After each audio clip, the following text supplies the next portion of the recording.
लेकिन भारतीय जनता पार्टी राजनीति से प्रेरित होकर अपनी एजेंसियों का दुरुपयोग करके इसमें एफआईआर करवाती है। और फिर आज मुझे एसीबी ने बुलाया है, मैं सारी बातें रखूंगा एसीबी के सामने। लेकिन मैं यही कहना चाहता हूं कि पूरी तरह से राजनीति से प्रेरित मामला है। भारतीय जनता पार्टी ने सारी एजेंसियों का दुरुपयोग करके पिछले 10 साल में हमारे एक एक नेता की पूरी जिंदगी खंगाल डाली, लेकिन इनको मिला कुछ नहीं है। केवल और केवल फर्जी एफआईआर करते हैं और फर्जी एफआईआर में फिर केस चलता रहता है। होना इसमें भी यही है, कहीं कुछ निकलेगा नहीं।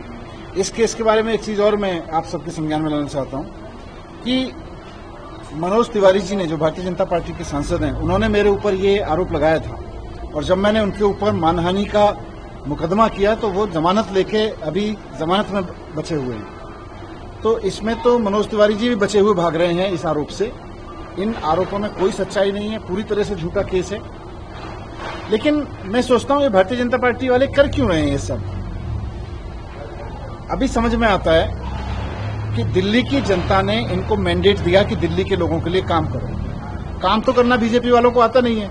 ना इनको स्कूल आता, ना अस्पताल आता, ना मोहल्ला क्लिनिक बनाने आते, ना इनको सड़कें ठीक करनी आती, ना बिजली ठीक करनी आती, ना पानी ठीक करना आता, ना बारिश का मैनेजमेंट करना आता। अब देखो पिछले एक बारिश में पूरी दिल्ली का बुरा हाल हो गया है। चारों तरफ दिल्ली बेहाल हो गई है, सड़क टूटी पड़ी है, पावर कट लग रहे हैं पूरी दिल्ली में, प्राइवेट स्कूल वालों ने लूट मचा रखी है। इवन बीजेपी के कट्टर समर्थक भी रो रहे हैं कि उनको भी प्राइवेट स्कूल वाले लूट रहे हैं। वैसे में भारतीय जनता पार्टी जनता का ध्यान भटकाने के लिए कि इनसे काम तो हो नहीं रहा, इस तरह के फर्जी केस करते हैं, एफआईआर खेलते हैं। निकलेगा कभी कुछ नहीं, क्योंकि पहले भी कुछ नहीं निकला था। फर्जी केस करते हैं तो निकलेगा इसमें भी कुछ नहीं, लेकिन जनता का मुद्दों से ध्यान भटकाने के लिए केस करते हैं। अभी रेखा गुप्ता जी से आपके संबंध के बारे में पूछा तो उन्होंने कहा भी तो पंजाब से केजरीवाल को भी आना पड़ेगा, आपको लगा तो प्लानिंग चल रही है।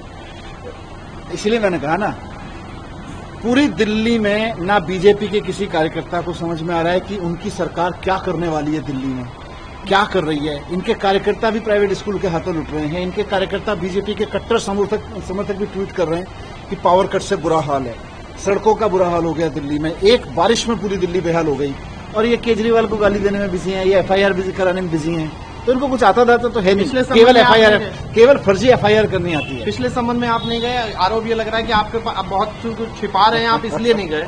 ये एफआईआर खेलते रहें, मैं तो काम करता हूँ।